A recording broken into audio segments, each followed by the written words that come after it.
Today's game is Revenge of the Robobot, or Robobot, by Nena Innovation. This is actually technically created by a company called Color Monkey, but Nena Innovation are the publisher for this game. So much so that because Nena Innovation are the provider of the overall physics engine, what they've done is they've liked the physics in this game so much that they have basically taken the physics and applied it to all their other pinball games in the store. So it's a bit of a reflection on the quality in this game. Anyhow, this is the front screen. You've got the usual options. Toggle off the music. There's a high score table there which allows you to push your scores up to a database. Unfortunately, being an Android app, it's subject to hacking, and there's some pretty ridiculous high scores in there at the moment.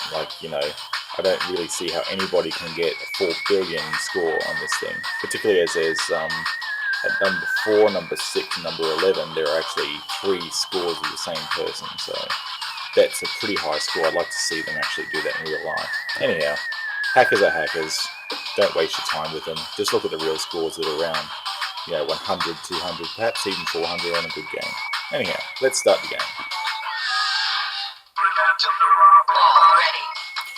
Now, as you can see, it's got a full-size DMD on the back glass, but the DMD is a little bit smaller in the game field, so you can actually see a bit more of the table.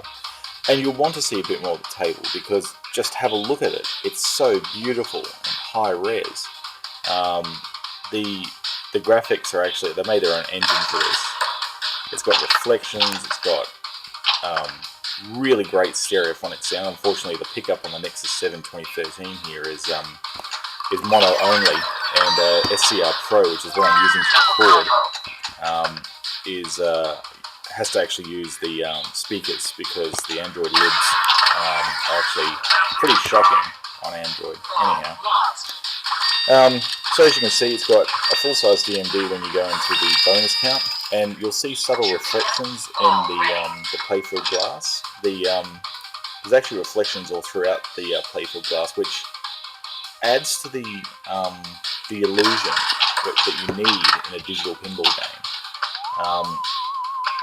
It's really important to have these environmental effects, such as environmental lighting. And that type of thing, because you're playing what is essentially a digital game where it's supposed to be a very sort of real thing, and things like reflections, beautiful lens flare on the lights really give you that impression that the game means business, and this is definitely the case. You might notice that, see how that upper flipper doesn't actually lock? Now, a lot of people, including me, when I first saw the game, actually thought that was a bug. In real life, that would be down to probably a end-of-stroke switch not working,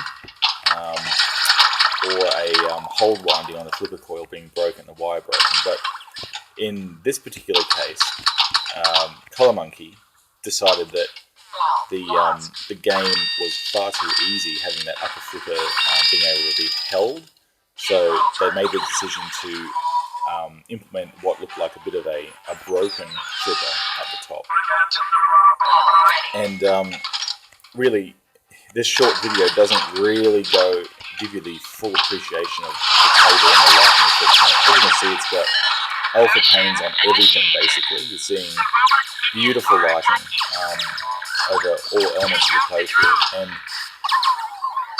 if you do decide to get this game, as you will have seen in my written review on the Pinball on Google Play blog, you'll see that there's actually a number of... I'm actually lost my train of thought. I'm getting into the game too much.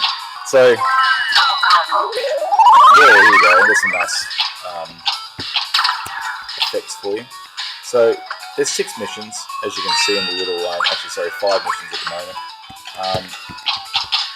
And you'll see that you progress through them. They're actually not easy.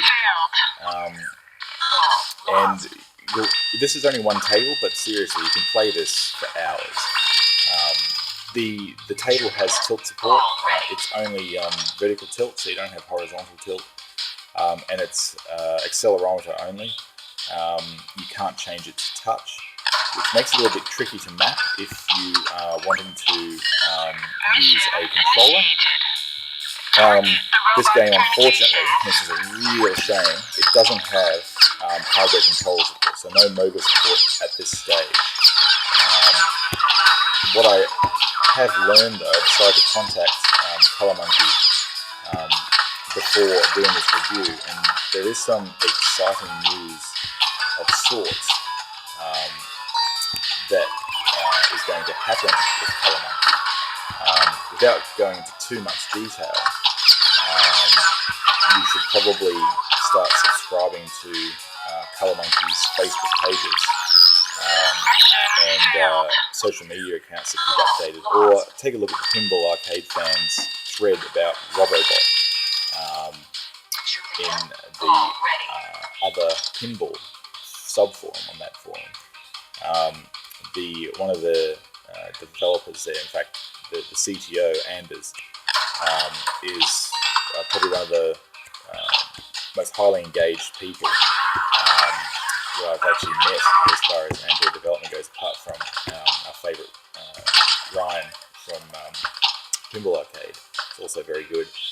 But he was in that thread on Pinball Arcade Fans for a very long time, trying to sort out the myriad of issues with the Android release.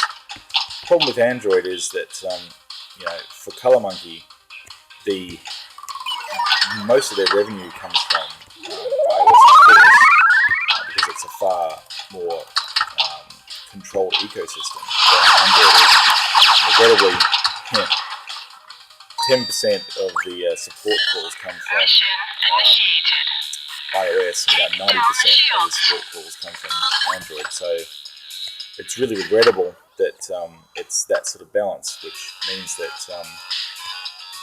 for updates and things like that, they tend to prioritize iOS first for obvious reasons, because it's not a very big support drain. So this game hasn't been updated for a while now, but fingers crossed, there might be some updates coming for it at some time. That'd be pretty cool, because it's a beautiful game, as you can see. If you've been able to tune out my yabbering over the video, you'll see that the sound effects are beautiful. The graphics are great.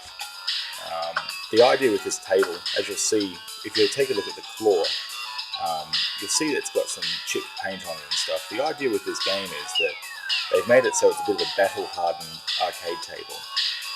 So the idea is that, like, if I hold the flipper, see how that top flipper doesn't actually hold. They're basically trying to emulate a bit of a worn table.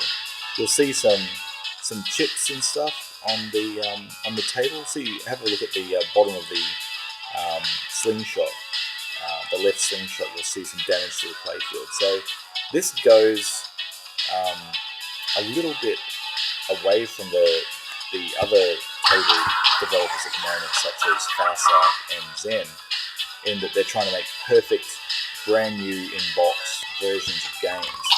The designers here have gone, you know what? That's a bit of a pipe dream normally. In real life, we don't see that. So how about we reflect reality and we go and make a table that has seen a bit of wear. And as you play this game more and watch the action of the flippers, you'll notice that if you do a hard shot to a flipper, it'll have this little double tap at the top just to indicate that the coil's a little bit weak. Doesn't affect gameplay, it just looks really cool and adds to the sleight of hand that is digital pinball. Anyhow, I think I've probably yabbered on enough now about this game. Seriously, if you haven't got this on your Android device or iOS, because it is on iOS as well, what are you doing? You should go to Google Play or the Apple App Store and get this game.